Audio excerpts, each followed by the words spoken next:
Dear students, welcome back. RPSC school lecturer exam 2025 जो 6 जुलाई को होता है, पॉलिटिकल साइंस, जिसमें 150 क्वेश्चन है। 75 क्वेश्चन इस पार्ट में मैं कर रहा हूं। जो किसी स्टूडेंट ने मुझे कहा, सर पॉलिटिकल साइंस हिस्ट्री का सबसे टफ पेपर को क्या आप एनालाइज नहीं करेंगे, तभी मुझे लगा एज ए चैलेंज चलो इसको एनालाइज करते हैं। इसमें जो कितने घंटे मुझे लगे हैं आप अंदाज भी नहीं लगा सकते हैं, but it was a joy to tame such tough question, to move ahead with some knowledge जो मैं इसमें देने की कोशिश कर रहा हूँ। नॉट कि वो क्वेश्चन पर से उतना इंपॉर्टेंट है। यदि आप सोच रहे हैं कि सर क्या बक बक कर रहे हैं, तो आप सुनना शुरू कर चुके हैं पॉल साइंस हेल्प चैनल कि one of the most popular series PYQA video, जो छोटा सा प्रयास है जो डिफरेंट एग्जाम में पॉलिटिकल साइंस के पेपर को एक अनोखे वे में एनालाइज करना with lots of additional information and knowledge share करना रिसर्च बेसिस पे। चलिए आज शुरुआत करते हैं 75 question RPSC school lecture exam 2025 part 1। Part 2 यदि हिम्मत हुई तो कुछ दिन बाद फिर लेकर के आएंगे। यूजफुल तो होगा ही ये सभी एग्जाम के लिए, खास करके जो एडिशनल इंफॉर्मेशन एक्सप्लेनेशन में दे रहा हूं। Let us begin. इससे पहले कि क्वेश्चन आंसर का दौर करें शुरू, आपको जानना चाहिए, आपका अधिकार है और मेरा कर्तव्य है। यदि आप वेट कर रहे हैं CUET PG 2026 के फाउंडेशन बैच में बेसिकली जो है क्लासेस होंगे, जो एक ट्रेडिशनल ऑफ कोर्स ऑनलाइन होंगे, लेकिन उसमें जो बेसिक कॉन्सेप्ट क्लियर किए जाएंगे और आपको प्रिपेयर किया जाएगा जो ऑनलाइन टेस्ट सीरीज जो आगे होगी उसके लिए। इसकी टेंटेटिव डेट जो अगस्त सितंबर में कभी अनाउंस होगी, आप देखते रहिए जो मैसेजेस में देता हूं। और यूजीसी नेट की जो दिसंबर साइकिल जिसके लिए काफ़ी क्वेरी आ रही है, वो भी अगस्त सितंबर में कभी हम लोग शुरू करेंगे। Be ready for that. तब तक जो है आगे मैं आपको बताऊंगा कैसे आपको प्रिपेयर करना है।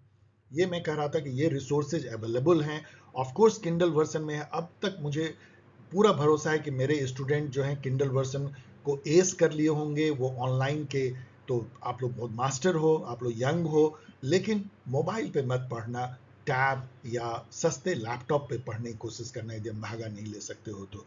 ये बुक्स जो हैं तब तक आप तैयारी कीजिए। आप CUET PG एग्जाम देना चाहते हैं 2026 में, तो आपके लिए एक बेहतरीन वंडरफुल रिसोर्स जो है CUET PG 2026 prep start guide है। प्रेप स्टार्ट गाइड ये ट्रू मायने में एक प्रेप स्टार्ट गाइड है, जिसमें कि वो सब कुछ है जो कि 2026 एग्जाम के लिए आपको जानना चाहिए। एग्जाम का स्ट्रक्चर, उसकी सिलेबस, उसके पैटर्न, 5 साल के क्वेश्चन की डिफिकल्टी लेवल, 3 साल में जो यूनिवर्सिटीज में जो डिफरेंट कट ऑफ गए, जो इधर उधर आप पूछते रहते हो, वो वहां पे दी गई है। और उसके बाद 500 से ज्यादा जो एक्चुअल क्वेश्चन पूछे गए CUET PG में, उसकी ऐसी एनालिसिस जो कहीं आपको नहीं मिलेगी, और इतनी इंफॉर्मेशन जो कहीं नहीं मिलेगी। मैं दावे के साथ कहता हूं, केवल उन क्वेश्चन को भी यदि आप देख लोगे ना, तो आप CUET PG के अधिकतर क्वेश्चन को सॉल्व कर सकते हो, क्योंकि वो फैक्ट कितनी बार ही रिपीट हो गए हैं सिलेबस में।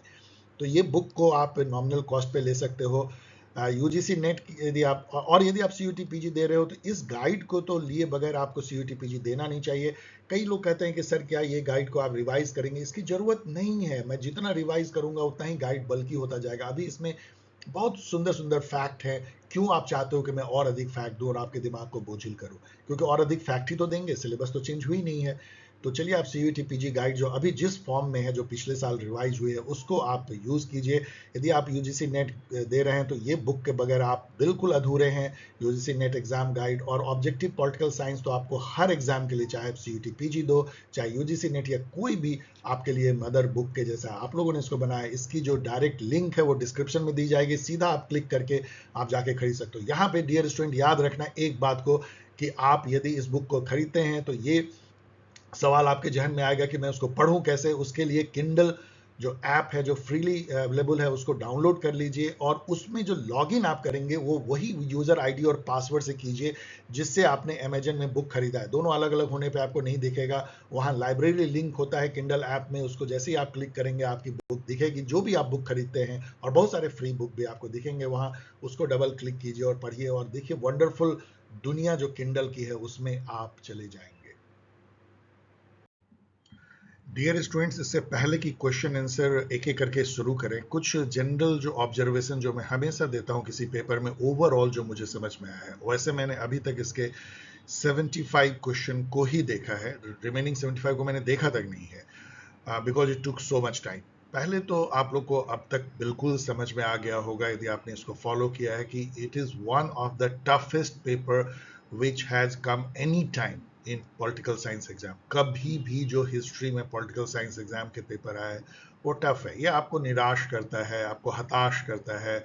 आप कई बार जो है किताब छोड़ देते हैं ऐसे क्वेश्चन को देख के। लेकिन मेरा ये कहना है कि ये सब बिल्कुल बिल्कुल आपके मन में नहीं आना चाहिए, क्योंकि ये इस तरह के क्वेश्चन पूछने का कोई मतलब ही नहीं होता है। इसमें कट ऑफ इतनी लो जाएगी, ये सीट नहीं भर पाएंगे जिन्होंने कोई क्वालिफाइंग मार्क्स रखा होगा।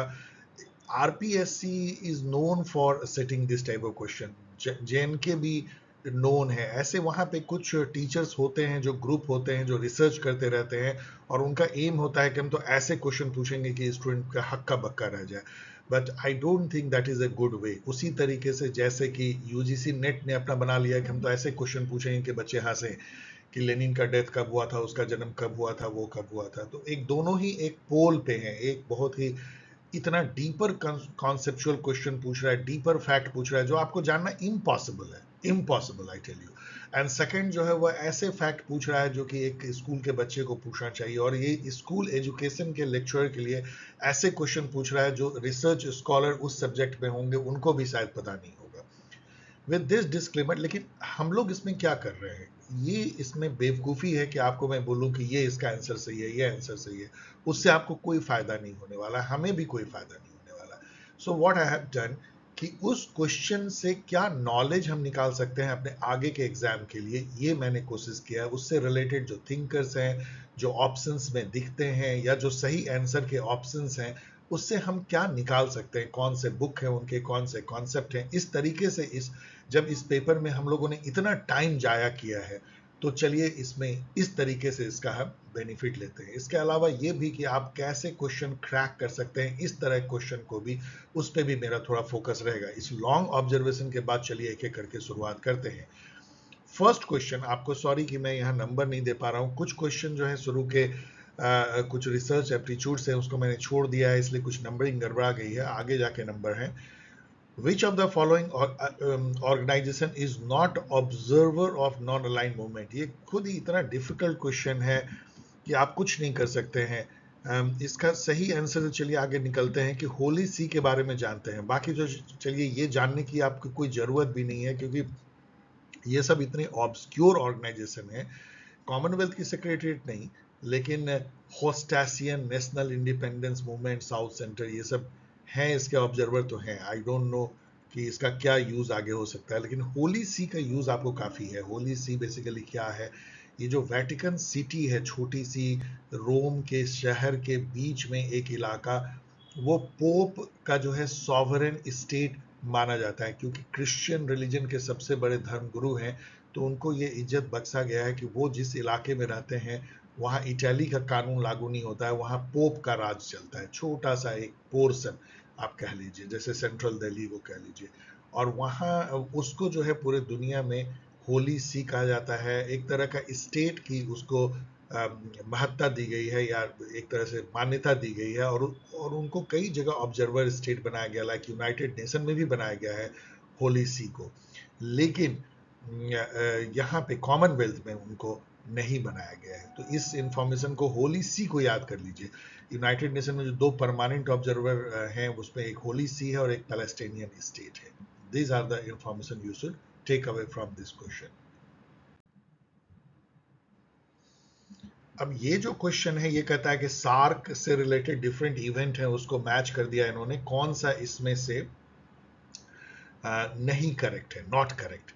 मतलब 3 करेक्ट है। अब ये इतना डिफिकल्ट है, again it is so difficult. ये यूजीसी नेट ने भी पूछा है, उसमें भी स्टूडेंट फंबल किए हैं। इसमें जो गलत है वो फर्स्ट वाली है। फोर्थ सार्क समिट जो होता है 1988 में, वो पाकिस्तान में होता है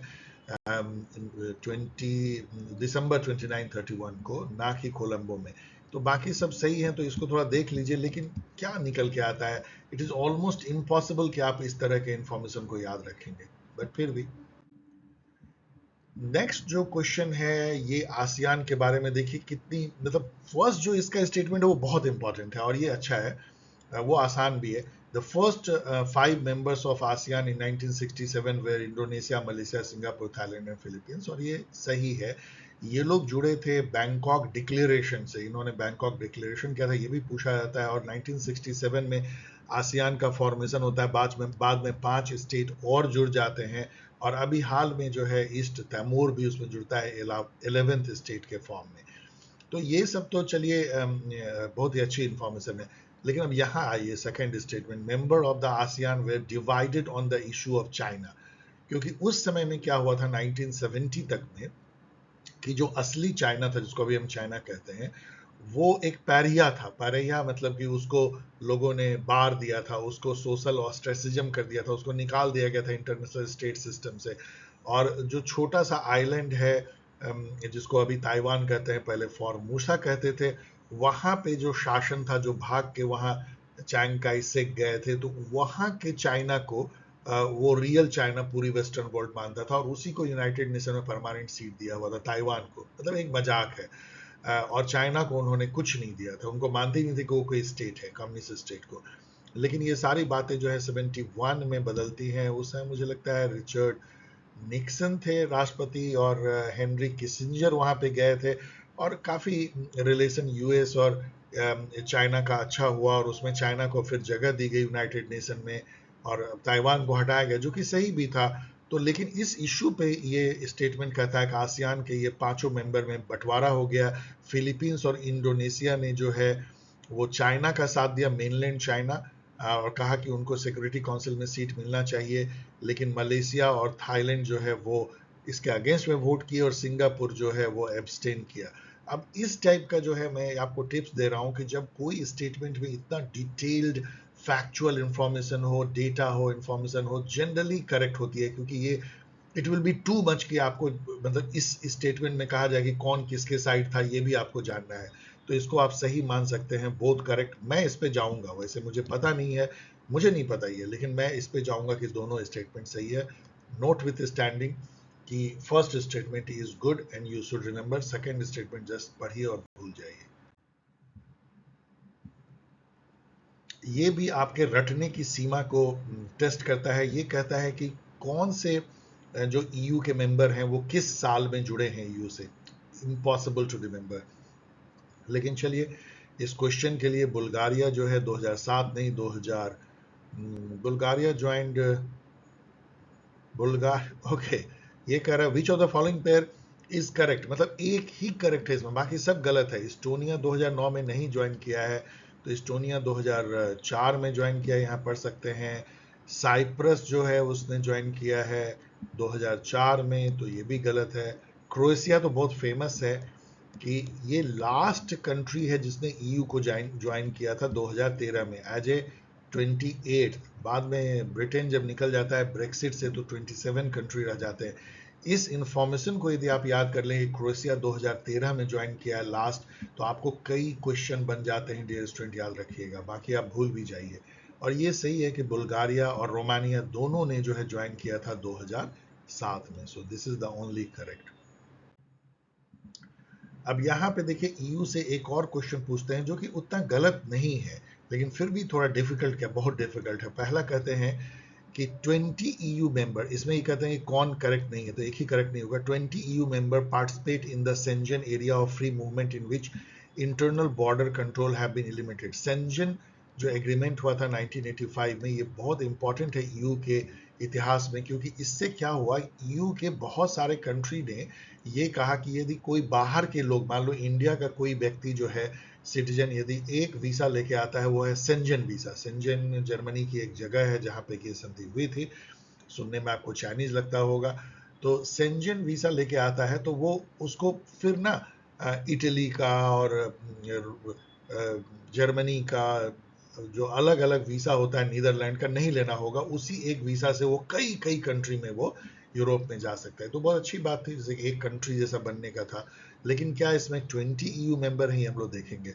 the European Commission serves as EU's executive, ये बिल्कुल सही और आपको जानना चाहिए कि यूरोपियन कमीशन जिसकी की चीफ अभी वेंडरलैंड, उर्सला वेंडरलैंड है, वो एक तरह से उसका गवर्नमेंट है।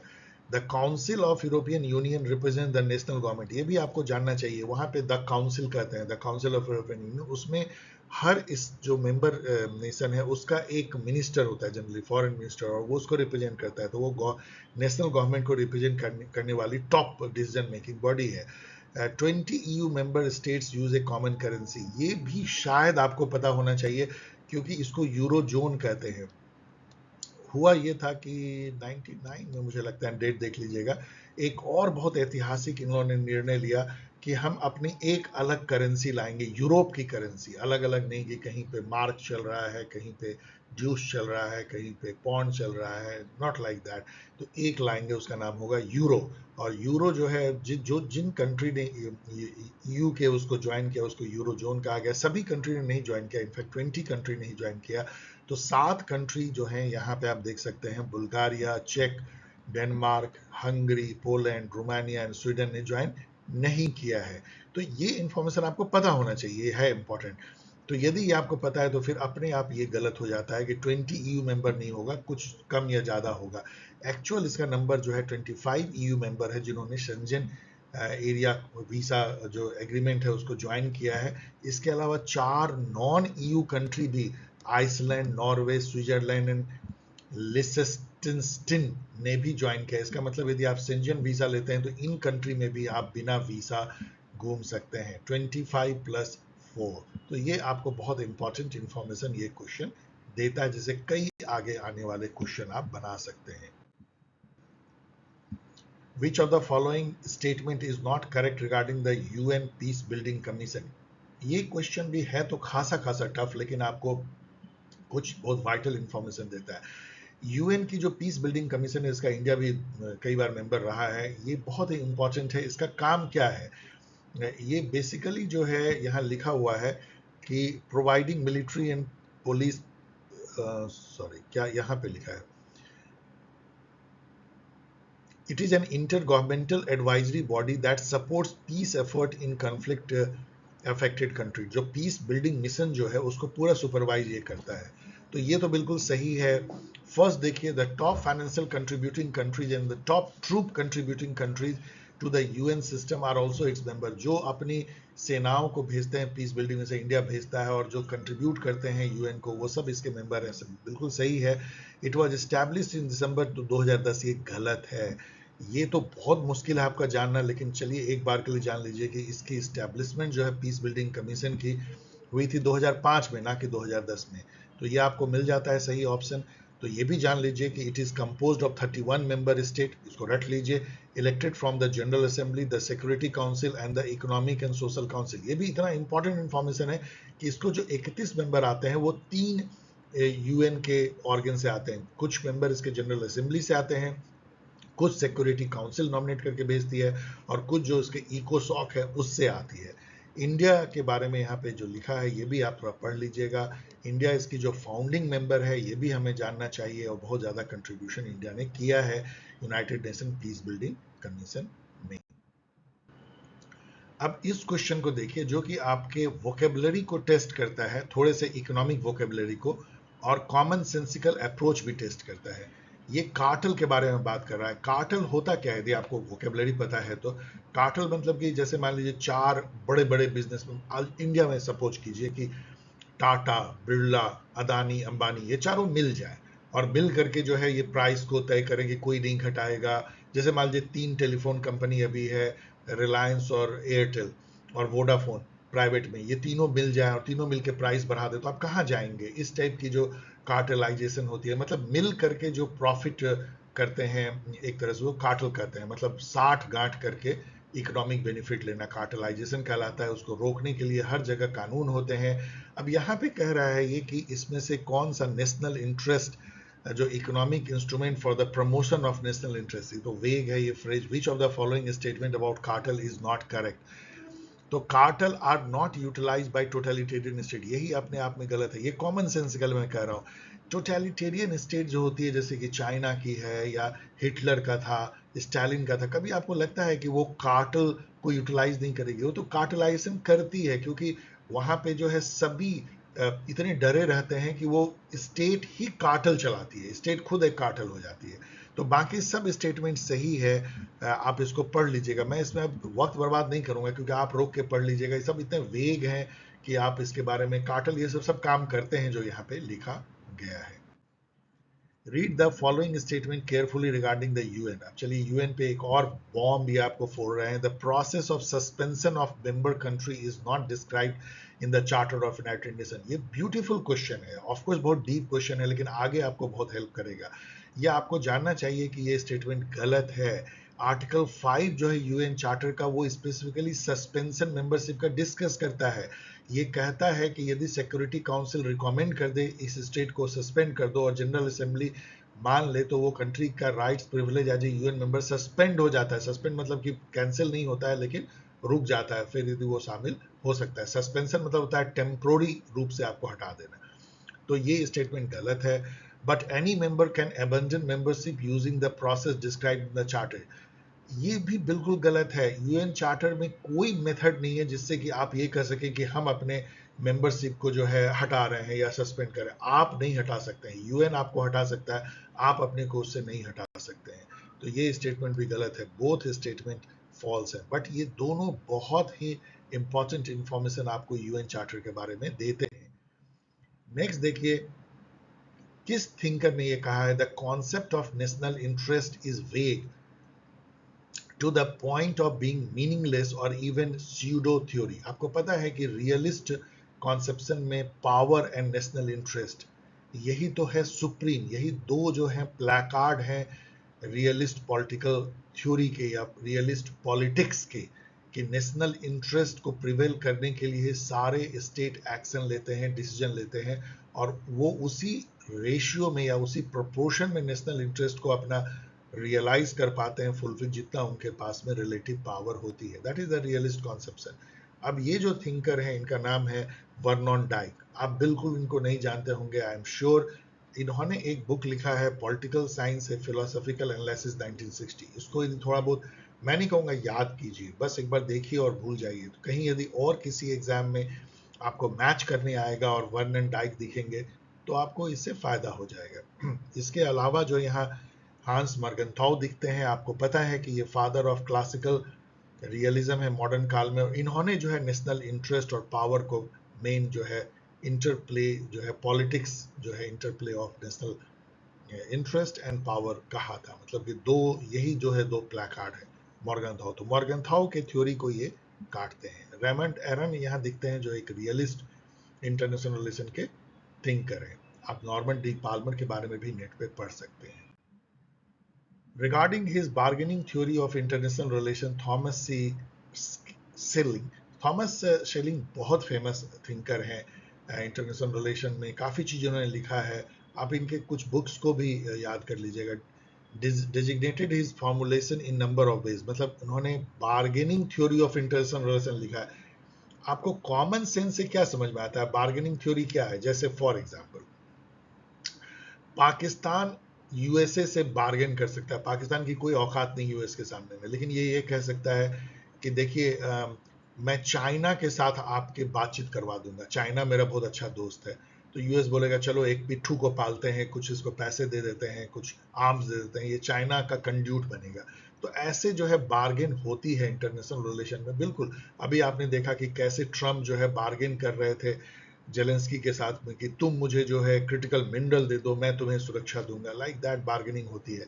तो उसके जो कुछ फॉर्मुलेशन थॉमस सिलिंग ने बताए हैं, उसमें इंडिपेंडेंट डिसीजन कैसे हो सकता है। बार्गेनिंग का मतलब ही है कि डिपेंडेंट डिसीजन होगा। जब आप बार्गेन करोगे तो आपका निर्णय इंडिपेंडेंट नहीं होगा। तो ये तो यहीं पे निकल गया, और आपको यहाँ पे एक्सेप्ट पूछ रहा है, मतलब नॉट पूछ रहा है। तो ये चारों होंगे, limited adversary relationship, precarious relationship. Precarious मतलब बहुत ही फ्रेजाइल, मतलब कभी भी टूट जाए, precarious relationship. Incomplete antagonism, antagonism है लेकिन मतलब इनकम्प्लीट है, मतलब कि पूरी तरह से आप दुश्मन नहीं हो, इस टाइप का। आप इसको पढ़ लीजिएगा, और लेकिन ये कॉमन सेंसिकल वे में कैसे आप क्वेश्चन सॉल्व करते हैं ये मैं आपको बताना चाहता हूँ। इसका सही ऑप्शन होना चाहिए इंडिपेंडेंट डिसीजन। ये जो क्वेश्चन है, दिस क्वेश्चन, ये बहुत वेल नोन क्वेश्चन है। ये मैं नहीं बोलूंगा कि बहुत टफ है, लेकिन हाँ मीडियम लेवल का है। ये काफ़ी एग्जाम में पूछा जाता है। ये वर्ल्ड वॉर 2 के टाइम में एक फेमस थिंकर ने ये कहा था, We shall fight on the beaches, we shall fight on the landing ground, we shall fight in the fields and in the streets, we shall fight in the hills, we shall never surrender. हम लोग कभी जो है surrender नहीं करेंगे. ये कहने वाले जो थे ये थे विंस्टन चर्चिल, जो खुद उस समय बहुत ओल्ड थे और एक डंडा लेके चलते थे. और उन्होंने जो है हिटलर के अगेंस्ट में ये कहा था. जिस समय में उन्होंने ये कहा था उस समय में जो पॉलिटिकल थिंकर थे इंटरनेशनल रिलेशन के, वो कहते थे कुछ समय की बात है कि ब्रिटेन जो है फ्रांस की तरह वो हिटलर की गोदी में आके गिरेगा, मतलब कि हिटलर उसको हरा देगा. और रोज ही जो है लंदन तक में बमबारी होती थी और लगता था कि ब्रिटेन पूरा एक तरह से इम्प्लोड कर जाएगा. लेकिन इसके बाद चर्चिल ने चमत्कार किया. उन्होंने इंग्लैंड को लड़ाया और ऐसा लड़ाया कि अंत में हिटलर को हारना ही पड़ा. So Winston Churchill. Which approach is criticized for offering a state-centric, state as an actor or billiard ball model of international relations? ये क्वेश्चन जो है मेरे हिसाब से गलत है, इनवैलिड है. ये क्वेश्चन इसलिए इनवैलिड है कि ये जो तीनों जो मॉडल है, state centric, state as actor and billiard ball, ये नियो रियलिस्ट या रियलिस्ट अप्रोच को डिनोट करते हैं, जिसमें कि स्टैटिज्म है, मतलब स्टेट मेन एक्टर है और स्टेट ही मेन एक्टर है. स्टेट सेंट्रिक सब कुछ है. आप रियलिज्म में देखेंगे तो स्टेट से ही सब कुछ शुरुआत होती है, यूनिट लेवल एनालिसिस होती है. और बिलियर्ड बॉल मॉडल जो है वो नियो रियलिज्म को दर्शाता है, जो ये कहता है कि जो इंटरनेशनल जो सिस्टम की जो स्ट्रक्चर है, जो एनार्किक है, रिलेटिव पावर का बहुत वेरिएबिलिटी है, वहाँ पे स्टेट ऐसे बिहेव करते हैं जैसे कि एक बिलियर्ड टेबल पे रखा हुआ बॉल, जो कि सब एक तरीके से बिहेव करते हैं और वो गाइडेड होते हैं उस टेबल के स्ट्रक्चर से, ना कि अपने ओन जो उनकी नियति है वो सब की बराबर हो जाती है, क्योंकि वो बिलियर्ड बॉल की तरह बिहेव करते हैं. इसके अलावा बिलियर्ड बॉल ये भी कहता है कि जैसे बिलियर्ड बॉल का आउटर जो है वो कोर बहुत टफ होता है, तो उसी तरीके से जो स्टेट का जो एक अपना जो नियति होती वो अंदर आप उसको नहीं झांकते हैं. आप स्टेट को एक बिलियर्ड बॉल की तरह देखते हैं, मतलब कि सभी एक जैसा बिहेव करते हैं. आउटर आपको एक जैसे दिखते हैं स्ट्रक्चर के चलते, अलग अंदर यदि उसके घुसे तो फिर आपको बहुत उसमें डायनामिज्म दिखेगी. तो ये सारा जो मॉडल है वो रियलिज्म या नियो रियलिज्म का, इसमें से कोई नहीं है. Integration approach, communication approach, decision making approach, IR की लिंकेज अप्रोच, इसमें से कोई मुझे नहीं लगता कि ये सूट करता. ये सब है क्या, ये मैंने यहाँ दे दिया. I am not going to explain, क्योंकि ये वीडियो फिर बहुत लंबा हो जाएगा. आप इसको पढ़ लीजिएगा एक एक लाइन. नेट पे जाके ज़्यादा पढ़ना हो तो ज़्यादा भी पढ़ लीजिए. कुछ थिंकर का भी मैंने इसमें नाम दिया है, जैसे डिसीजन मेकिंग अप्रोच में रिचर्ड स्नाइडर को आप कभी भूलिएगा मत. इसी तरीके से कम्युनिकेशन अप्रोच में कार्ल ड्यूस को कभी आप नहीं भूल सकते हैं. तो ये सब को, जैसे लिंकेज अप्रोच में आप जेम्स रोसनैव को नहीं भूल सकते हैं. ये आपको काफ़ी ज्ञान देता है, लेकिन ये क्वेश्चन मेरे हिसाब से सही नहीं. नेक्स्ट क्वेश्चन देखिए. Which of the following has not been considered as the dimensions of structural power within the international political economy by Susan Strange in her famous book states and market. ये question आपको कुछ तो बहुत important information देता है कि Sujan strange जो है political economy, international political economy, जो एक मेथड है या अप्रोच है इंटरनेशनल रिलेशन को पढ़ने का, जिसमें कि इकोनॉमिक्स और पॉलिटिक्स कैसे मिक्स मैच होती है. जैसे अभी इसका सबसे अच्छा उदाहरण जो है, ट्रम्प कैसे जो है ट्रेड के थ्रू जो है वॉर रुकवाने का दावा करते हैं, लोगों को धमकाते हैं, संधियां करते हैं, like that. International political economy, उसकी एक फेमस थिंकर है सुजान स्ट्रेंज. ये आपको बताता है, वो ये भी बताता है ये क्वेश्चन कि उन्होंने एक बहुत फेमस बुक लिखा है state and market. Susan Strange की जो बुक है कैसिनो कैपिटलिज्म, वो भी अच्छी है. रिट्रीट ऑफ स्टेट के लिए भी ये जानी जाती हैं. तो इनका जो यहाँ पे अब ये आगे आपको बम या गोले बरसा रहा है ये क्वेश्चन बताने के बाद, वो ये कह रही हैं कि यहाँ पे स्ट्रक्चरल पावर का उन्होंने कुछ डायमेंशंस दिया है इंटरनेशनल रिलेशन में, उसमें से कौन इसमें से नहीं है. तो यहाँ देखिए, पहले तो समझिए स्ट्रक्चरल पावर क्या है. तीन टाइप के पावर आप देख सकते हैं. एक तो हार्ड पावर होती है, एक सॉफ्ट पावर होती है और एक स्ट्रक्चरल पावर होती है. स्ट्रक्चरल पावर वो होती है जो कि ग्लोबल स्ट्रक्चर को जो देता है, जो उसको गवर्न करता है. जैसे वर्ल्ड वॉर टू के बाद जो आप देखेंगे जो पॉलिटिकल इकोनॉमी बनी उसमें क्या था, आईएमएफ, वर्ल्ड बैंक और डब्ल्यूटीओ। आईएमएफ और वर्ल्ड बैंक किसने बनाया? यूएसए ने बनाया। ब्रेटन वुड सिस्टम किसने बनाया? यूएसए ने बनाया। तो सारे यूनाइटेड नेशन एक तरह से जो है वो भी यूनाइटेड स्टेट ने ही बनाया। तो जो ग्लोबल जो स्ट्रक्चर है, इंटरनेट हो चाहे ओपन सी लेन हो, सारे का जो जनक था वो यूएसए था। यूएसए ने ग्लोबल स्ट्रक्चर बनाया। स्ट्रक्चर यदि आप कहें तो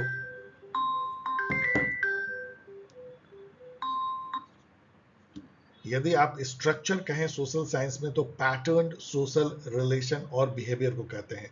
स्ट्रक्चर वो व्यवस्था भी है जिसके थ्रू की चीजें चलती हैं, मतलब ग्लोबल इकोनॉमी में चीजें कैसे चलती हैं वो एक स्ट्रक्चर बताता है। So structural power is to power to shape and determine the structure of the global political economy within which state, firms and other actors operate. तो इसका सबसे अच्छा एग्जांपल जो मैंने दिया वो IMF, World Bank and Bretton Woods system है, US. तो इसको यदि आप देखें कि स्ट्रक्चरल पावर के कौन कौन डायमेंशन है, तो सिक्योरिटी स्ट्रक्चर हो सकता है, प्रोडक्शन स्ट्रक्चर, नॉलेज स्ट्रक्चर, इन सबको यहाँ मैंने एक्सप्लेन किया है। चौथा जो स्ट्रक्चर उन्होंने दिया था वो फाइनेंशियल स्ट्रक्चर था। इसको यहाँ पढ़ लीजिएगा। इन सब को एक तरह से आप देखेंगे तो वर्ल्ड वॉर टू के बाद में यूएस ने इस स्ट्रक्चर को दिया, इसलिए वो यूएस जो है वर्ल्ड का चौधरी है, क्योंकि उसने वर्ल्ड को वर्ल्ड दिया, दुनिया को दुनिया दी। इस स्ट्रक्चर में तुम रहोगे। स्ट्रक्चर ही गवर्न करता है कि हम कैसे बिहेव करेंगे। इवन इंडिया की जो कृषि नीति होती है वो वर्ल्ड ट्रेड ऑर्गेनाइजेशन के रूल से गवर्न होती है, जो कि ग्लोबल इकोनॉमिक स्ट्रक्चर का एक रूल नीति निर्धारक है, like this. So demographic structure जो है किसी तरीके से इसका पार्ट नहीं है, तो इसको आप निकाल सकते हैं, कॉमन सेंसिकल से भी निकाल सकते हैं कि डेमोग्राफिक स्ट्रक्चर कोई क्या यूएस दे सकता है कि कौन दुनिया में सबसे अधिक पॉपुलेशन होगा और डेमोग्राफिक डिविडेंड होगा, लाइक दैट। बाकी ये सब जो है सुजान स्ट्रेंथ ने दिए हैं, डिफिकल्ट क्वेश्चन लेकिन आपको काफी नॉलेज ये देता है। आइए एक नेक्स्ट क्वेश्चन देखते हैं। अगेन सभी क्वेश्चन में हंसी इसलिए आ रही है कि क्योंकि हर क्वेश्चन एक बाउंसर जैसा है। So who among the following scholar defines civil society as a web of autonomous associations independent of the state which bound together in matters of common concern by mere existence or action could have an effect on public policy?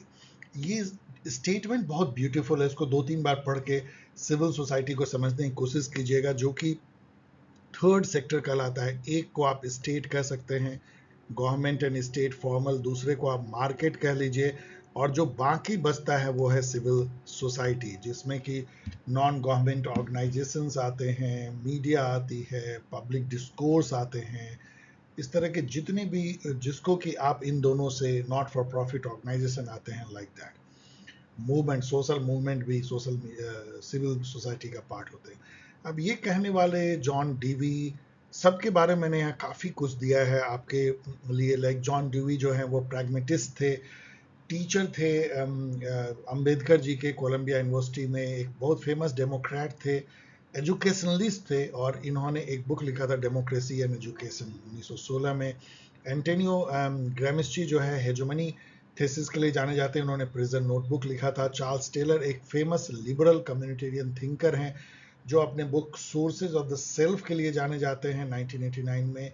And politics of recognition, जो cultural recognition की बात करते हैं, उसके लिए भी जाने जाते हैं। हुर्गन हैबरमास, यस इसका प्रोनाउंसिएशन हॉ से होता है, हुर्गन हैबरमास, जो कि सेकेंड जनरेशन फ्रैंकफर्ट स्कूल के थिंकर हैं, जो डेलिबरेटिव डेमोक्रेसी के एक तरह से फादर, फिलोसफिकल फादर कहे जाते हैं, जो अपने थ्योरी ऑफ कम्युनिकेटिव एक्शन के लिए जाने जाते हैं। मोस्ट प्रोबेबली, मैं ये कर रहा हूँ से तो अभी इसका आउट हो गया होगा कि आप देखिएगा, मोस्ट प्रोबेबली हुर्गन हैबरमास ने इसको कहा है, लेकिन मैं क्वेश्चन मार्क कर रहा हूँ। ये इंपॉर्टेंट नहीं है कि इसका आंसर क्या है, इंपॉर्टेंट जो अभी हम लोगों ने बहुत सारे इंफॉर्मेशन लिया वो है। नेक्स्ट देखिए 26 number question, consider the following statement regarding voting behaviour in India. ये क्वेश्चन उतना मुश्किल नहीं है, चलिए मैं तीनों को जल्दी जल्दी पढ़ता हूँ। The anti incumbency factor has come to play a major role in determining election results in India. बिल्कुल आप पढ़ के, यदि आप 2 बार पढ़ लीजिएगा, लगेगा बिल्कुल कॉमन सेंस है कि बिल्कुल ये सही है, एंटी इनकम्बेंसी बहुत बड़ा फैक्टर है। Democratic upsurge of socially marginalised sector of society, increase caste and community mobilisation, leading to the mushroom growth of local and state political parties, ये भी इंडिया में बिल्कुल हुआ है, आप देख सकते हैं। थर्ड देखिए क्या है, voter turn around in India is uniform not at all, बहुत डिफरेंस है, जेंडर के बेसिस पे डिफरेंस है, क्लास के बेसिस पे डिफरेंस है, रीजन के बेसिस पे डिफरेंस है, रूरल अर्बन में डिफरेंस है, and tend to be not affected by a variety of demographic and socio economic factor. एकदम रॉन्ग है, it tend to be affected, not नहीं। सो थ्री को यदि हम निकाल दें, थ्री को निकाल दें तो एक ही बचता है 1 and 2, क्योंकि 1 के साथ तो 2 लगाना होगा, दोनों सही हैं, तो 1 and 2। ये मतलब मॉडरेट लेवल का क्वेश्चन है। 27 देखिए, what was the women voting percentage in Rajasthan assembly election. चलिए मैं इसको छोड़ रहा हूं क्योंकि राजस्थान का है। Ekman and Amna have distinguished between which two kinds of political participation। ये क्वेश्चन बेहद टफ है, लेकिन इस वर्ड को जरूर आप जान लीजिए, जो इसका आंसर है वो है लेटेंट एंड मैनिफेस्ट। ये आपके वोकेबलरी को भी बढ़ाएगा। मैनिफेस्ट का मतलब ये होता है कि कोई चीज यदि रियलाइज हो जाए, आपने कोई ड्रीम देखा और वो सच में हो जाए, तो manifest, dream was manifested, dream का मैनिफेस्टेशन हो गया। तो लेटेंट का मतलब होता है कि आपके मन का ख्वाब मन में ही रह जाए, लेटेंट छिपा हुआ। तो दो तरीके से पॉलिटिकल पार्टिसिपेशन होता है, एक लेटेंट, जैसे कि आप वोट करते हैं तो आप पार्टिसिपेट तो कर रहे हो लेकिन आप कभी कुछ बोलते नहीं हो। सॉरी, मैं गलत बोल रहा हूँ, उल्टा बोल रहा हूँ। जैसे कि मान लीजिए कि आप मतलब सटल फॉर्म जो कि चुपचाप से आप करते हैं, जैसे कि आप मान लीजिए पॉलिटिकल डिस्कशन करते हैं लेकिन वो भी बंद कमरों में अपने क्लोज फ्रेंड के साथ, पब्लिक में वो भी नहीं करते हैं। इनफॉर्मली आपका इन्फ्लुएंस है, नेटवर्क है पॉलिटिकल पार्टी में बहुत लोगों से, लेकिन उसको फ्लॉन्ट नहीं करते हैं, और बहुत आप अपने मन में पॉलिटिकल बातें रखते हैं, तो ये लेटेंट है। मैनिफेस्ट में जैसे कि सीधा हम वोटिंग देते हैं, प्रोटेस्ट करते हैं, घेराव करते हैं, नारा लगाते हैं, सोशल मीडिया पे जाके लिखते हैं, पॉलिटिकल पार्टी ज्वाइन करते हैं, लाइक दैट कार्यकर्ता बनते हैं। तो ये दो उन्होंने कहा था। किसने कहा था इससे इंपॉर्टेंट नहीं है कि एकमन एंड एमना ने कहा था, किसी ने भी कहा हो। यहाँ पे डियर स्टूडेंट, यदि लेटेंट एंड मैनिफेस्ट आप वर्ड देख रहे हैं तो यहाँ रॉबर्ट के मेर्टन को याद कीजिएगा, जिन्होंने कि ये कहा था कि दो टाइप के फंक्शन हम देख सकते हैं सोसाइटी में स्ट्रक्चर के, वन लेटेंट फंक्शन और दूसरा मैनिफेस्ट फंक्शन। 29 देखिए, मैच करना है, ये बहुत मुश्किल है, आसान नहीं है। क्यों मुश्किल है? क्योंकि इन्होंने क्या किया है, ये हंगरी और साउथ कोरिया हम लोग कभी ज़्यादा पढ़ते नहीं हैं। ऑस्ट्रेलिया, नाइजीरिया तो आप आसानी से गेस कर सकते हैं। नाइजीरिया चूंकि कॉमनवेल्थ कंट्री है, इंडिया के जैसा है, तो सिंगल मेंबर प्रोरिटी सिस्टम जिसको कि हम FPTP कहते हैं, वो नाइजीरिया से जाएगा। अल्टरनेट वोट सिस्टम थोड़ा टफ इसलिए हो जाता है कि हम लोग इसको प्रेफरेंशियल वोटिंग कहते हैं या इंस्टेंट रन ऑफ वोटिंग कहते हैं। अल्टरनेट वोट सिस्टम थोड़ा कम प्रचलित है, लेकिन इसका मायने वही होता है जिसमें कि प्रेफरेंस 1, 2, 3 आप देते हैं, और फिर जिसको सबसे अधिक फर्स्ट प्रेफरेंस वोट मिलता है वो जीता है, यदि 51% हो जाए। नहीं तो जो सबसे कम प्रेफरेंस वाले हैं उनके वोट को खत्म, उनको मतलब कि एक तरह से एलिमिनेट कर दिया जाता है, उनके सेकंड प्रेफरेंस को जो है डिस्ट्रीब्यूट कर दिया जाता है। इसको हम प्रेफरेंशियल वोटिंग कहते हैं, जिसके लिए ऑस्ट्रेलिया बहुत फेमस है। इन दो से देखिए क्या होता है, ए का 4 और बी का 3। तो ए का 4 और बी का 3 में प्रॉब्लम क्या है, दो ऑप्शन है, तो आप यहाँ 50-50 तक ही पहुँचते हैं, इतना डिफिकल्ट है ये। अब आपको जानना होगा इसके नीचे भी कि मिक्स मेंबर प्रोपोर्शनल सिस्टम कहाँ काम करता है। तो मिक्स मेंबर प्रोपोर्शनल हंगरी में काम करता है, और मिक्स मेंबर मेजोरिटेरियन जो है साउथ कोरिया में। यदि आप ये पूछें कि ये मिक्स मेंबर होता क्या है, पहले आप प्रोपोर्शनल देखिए। तो जर्मनी इसके लिए बहुत फेमस है, वहाँ पे आधे लगभग जो सीट हैं वो FPTP से भरे जाते हैं जैसे इंडिया में, और आधे जो है एक सिंगल पूरे कंट्री को कंस्टिट्यूंसी बना दिया जाता है और पार्टी लिस्ट सिस्टम से भरी जाती है। लेकिन उसमें जो जो FPTP में जो डिसप्रोपोर्शनैलिटी आ जाती है, उसको प्रोपोर्शनल बनाने के लिए भी कुछ फार्मूला यूज किया जाता है, इसलिए इसको proportional mix member proportional system कहते हैं। यहाँ पे इस मेजोरिटेरियन में छोड़ दिया जाता है, कोई फार्मूला यूज नहीं किया जाता, इसके चलते ये पूरी तरह प्रोपोर्शनल नहीं होता है, और ये साउथ कोरिया यूज करती है। ये इतना डिफिकल्ट इसलिए है क्योंकि जर्मनी होता तो आप सीधा मिक्स मेंबर प्रोपोर्शनल जर्मनी में लगा देते। तो चलिए यहाँ पे मैंने दे दिया है इन चारों के बारे में, कहाँ कहाँ होता है वो भी दे दिया, आप इसको जरूर याद कर लीजिए, बहुत आपको उपयोगी होगा आगे के एग्जाम के लिए।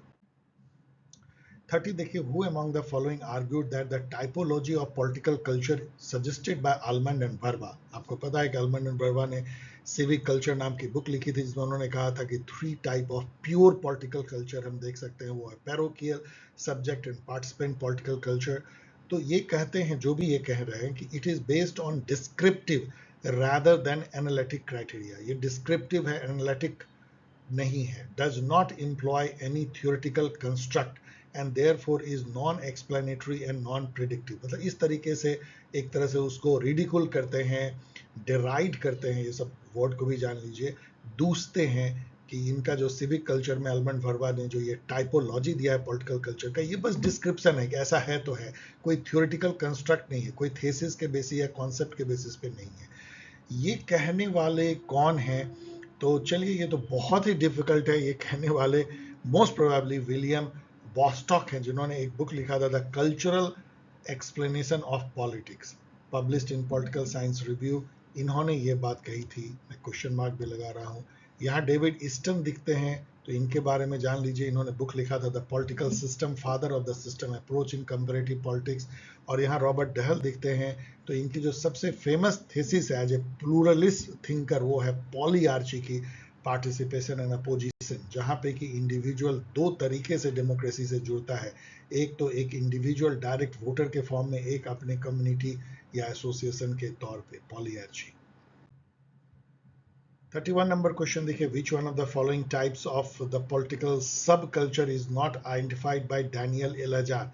डैनियल एलाजार जो हैं बहुत ही फेमस थिंकर हैं, जो कि ज़्यादा जाने जाते हैं अपने फेडरलिज्म के थेसिस के लिए। उन्होंने एक बहुत फेमस कोट कहा था, जो आगे आपको एग्जाम में यूज हो सकता है, कि federal principle are concern with the combination of self rule and shared rule. ये कितनी एग्जाम में मैंने देखा है, पूछा है, और इसका एक्सप्लेनेशन भी पूछा है डैनियल एलाजार का। इन्होंने बुक लिखा था, American federalism A view from the state. लेकिन उन्होंने सब कल्चर पे भी काम किया है, और उन्होंने 4 टाइप के सब कल्चर को 3-4 टाइप के बताया है, जिसमें से कि यहाँ पे दिया गया है ट्रेडिशनलिस्टिक कल्चर, यहाँ पढ़ लीजिए इसके बारे में, individualistic culture and moralistic culture. आप नेट पे जाके और पढ़ सकते हैं कि इनका कोई और टाइपोलॉजी है। कॉन्सेंसुअल कल्चर शायद नहीं मिलता है इनके टाइपोलॉजी में, इसको पढ़ लीजिएगा, मैं एक्सप्लेन नहीं कर रहा हूँ, बहुत लंबा हो जाएगा, क्वेश्चन मार्क भी कर रहा हूँ। लेकिन ये मत भूलिएगा डैनियल एलाजार का self rule and share rule, federalism. 32 देखिए, Lucian Pye has considered which of the following as the first step towards political development? तो ये तो चलिए इसका आंसर मैं बता देता हूँ। जो मोस्ट प्रोबेबल है वो है complete renunciation of traditionalism. Renunciation मतलब कि उसको त्याग देना। तो ट्रेडिशनलिज्म से पीछा छुड़ा करके आप यदि मॉडर्निज्म को अपनाएंगे, तभी तो पॉलिटिकल डेवलपमेंट होगा। ये सभी जो डेवलपमेंट या मॉडर्नाइजेशन के जितने थिंकर अमेरिकन थे, उनका ये एक कॉमन थ्रेड था उनके थेसिस का। तो चलिए, ये तो इसका आंसर हुआ मोस्ट प्रोबेबली, मैंने आंसर नहीं देखा है। और लेकिन लुसियन पाई जो है एक बहुत ही फेमस थिंकर हैं पॉलिटिकल डेवलपमेंट के, जिन्होंने कि पॉलिटिकल डेवलपमेंट को पॉलिटिकल कल्चर से समझने की कोशिश की, दोनों में क्या नाता है। उन्होंने बहुत फेमस जो है 3 सिंड्रोम दिया था डेवलपमेंट का, कि यदि कोई भी समाज यदि पॉलिटिकली डेवलप होता है तो उसको इन 3 फेजेस से गुजरना पड़ता है और उसको सॉल्व करना पड़ता है इस कंड्रम को। 1 इज इक्वालिटी, मतलब समाज जो है वो डेमोक्रेटिक बनाना पड़ता है, रूल ऑफ लॉ लाना पड़ता है, स्टेटस के आधार, जन्म के आधार पर नहीं, बल्कि सब बराबर हो, इसकी एक जो है एक सिस्टम लानी पड़ती है, जो आसान नहीं होता। इंडिया में आज भी तक भी हम लोग इसको स्ट्रगल कर रहे हैं। कैपेसिटी मतलब कि जो इंस्टीट्यूशन है उसकी कैपेसिटी डेवलप करनी पड़ती है कि लोगों की आशाओं आकांक्षाओं पे खड़ा उतरे। आज भी इंडिया में जो है इंस्टीट्यूशन कई बार हमें फेल करते हैं, हम दुखी होते हैं उनसे। तो कैपेसिटी डेवलप इंस्टीट्यूशन की still it is going on. And third है डिफरेंशिएशन, कि एक स्ट्रक्चर एक ही फंक्शन करे, जिससे कि सभी जो इंस्टीट्यूशन या स्ट्रक्चर है वो स्पेशलाइज हो जाए। ये भी एक बहुत ही इंपॉर्टेंट डेवलपमेंट की सिंड्रोम है। इसके अलावा उन्होंने 6 टाइप ऑफ पॉलिटिकल डेवलपमेंट के क्राइसिस बताया था कि ये सब प्रॉब्लम आती है। Identity crisis, legitimacy crisis, penetration crisis, participation crisis, distribution crisis, integration crisis. आप पढ़ लीजिएगा, मैं एक्सप्लेन नहीं कर रहा हूँ, लेकिन ये सब बहुत इंपॉर्टेंट है आगे के एग्जाम के लिए। इनकी जो बुक है political culture and political development 1965, उसको आप भूल नहीं सकते हैं। 33 देखिए, who among the following presented his version of system functionalism in the book titled The Decision Process, 7 Categories of Functional Analysis, published in 1956. केवल आप इन दो चीजों से, 7 categories and 1956 and decision process से आप अंदाज लगा सकते हैं कि ये 7 स्टेप जो पॉलिसी फॉर्मुलेशन या पॉलिसी डिसीजन मेकिंग की होती है हैरोल्ड लैसवेल की, उसके बारे में कहा गया हो, क्योंकि वो उसी टाइम में लिख रहे थे, हैरोल्ड डी लैसवेल। इनकी जो 7 स्टेज ऑफ डिसीजन मेकिंग है, पब्लिक डिसीजन मेकिंग जिसको पब्लिक पॉलिसी कहते हैं, वो intelligence, recommendation, prescription, invocation, application, appraisal and termination. इन सबको मैं एक्सप्लेन नहीं कर रहा हूँ, आगे आप और पढ़ लीजिए, आपको हेल्प होगा। हैरोल्ड लैसवेल ने ये भी लिखा था book politics, who gets what, when and how, very famous, बहुत सारे एग्जाम में पूछा जाता है, and he is also known as father of policy science. ये भी बहुत फेमस क्वेश्चन है किसी भी एग्जाम के लिए। रॉबर्ट डहल दिखते हैं, आप इनको फिर से एक बार पॉलियार्ची के लिए याद कीजिए। टालकट पार्सन दिखते हैं, जो फादर हैं फंक्शनलिज्म के, स्ट्रक्चरल फंक्शनलिज्म जो कंपैरेटिव पॉलिटिक्स में आए हैं, उनके जनक यही हैं। और डेविड ईस्टन जो हैं वो फादर हैं सिस्टम अप्रोच के, एक बार फिर से याद कीजिए। 34 देखिए, which of the following are the part of political development according to Leonard Binder's thesis on political development. Binder ने एक बुक जो बहुत फेमस है उसको एडिट किया था, लिखा नहीं था, उसमें बहुत सारे लोगों के ऐसे थे, सभी जितने पॉलिटिकल डेवलपमेंट के थिंकर आप सोच सकते हैं, लूसियन पाई, डेविड एप्टर, जेम्स कोलमैन, सबके उसमें जो है, एडवर्ड सील, सबके उसमें ऐसे थे। उस बुक को आपको देखना चाहिए, crisis and sequences in political development. उसमें उन्होंने ये कहा था कि पॉलिटिकल डेवलपमेंट के क्या मायने होते हैं, क्या बदल जाता है। देखिए बी को देखिए, लेजिटिमेसी का जो आधार है वो चेंज कर जाता है ट्रांसडेंटल टू इमेनेंट सोर्सेज। ट्रांसडेंटल मतलब गॉड से लेजिटिमेसी आती है, डिवाइन राइट है, उससे बदल जाता है जो सामने हो रहा है समाज में, इमेनेंट, जो हम देख सकते हैं, सुन सकते हैं, उन फैक्टर्स पे जो है, सोशल कॉन्ट्रैक्ट, इस पे जो है बदल जाती है लेजिटिमेसी गवर्नमेंट की, consent of the government type की बात। देन सी देखिए, change in political participation from elite to mass and from family to group.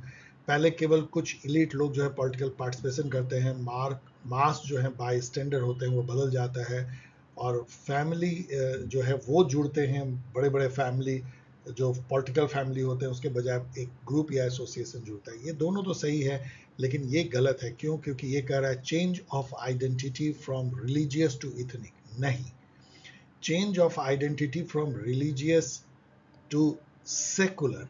जो आइडेंटिटी है वो नेशनल आइडेंटिटी में बदल जाती है, सिविक आइडेंटिटी में बदलती है, जो यहाँ पे है, ना कि रिलीजियस। मतलब ये रिलीजियस इथनिक में तो कोई डेवलपमेंट हुआ ही नहीं, एक प्राइमोर्डियल आइडेंटिटी से दूसरे प्राइमोर्डियल आइडेंटिटी, मतलब प्राइमोर्डियल मतलब जो आदिकाल से चले आ रहे, वैसे identity, religion, ethnicity, language, caste and all. So it is B and C, difficult. यहाँ पे जो है बिंदर के जो क्राइसिस है, crisis of identity, legitimacy, participation, penetration, distribution, को जरूर पढ़ लीजिए।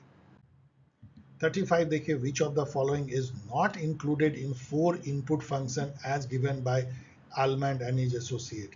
तो ये अब जो है बहुत आसान है, क्योंकि ये एक ऐसा क्वेश्चन आपको पता है, सिस्टम अप्रोच जिसको कि ईस्टर्न ने दिया, आलमंड ने भी अपनाया। उसमें इन्वायरमेंट से सिस्टम इनपुट लेती है, प्रोसेस करती है और आउटपुट देती है, एक फीडबैक लूप भी होता है।